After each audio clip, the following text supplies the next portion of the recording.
This is my Ryobi draw saw. Unfortunately, if you want to cut small pieces, there's no way of holding them safely to avoid getting your fingers chopped off.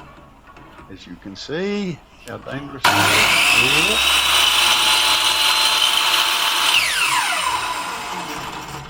So, to overcome this, I built a jig.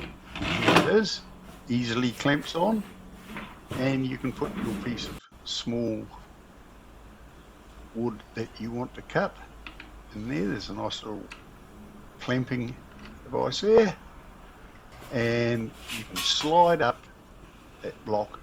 It's a squaring block. It's just to make sure that the thing you're cutting is nice and square. Put it to one side.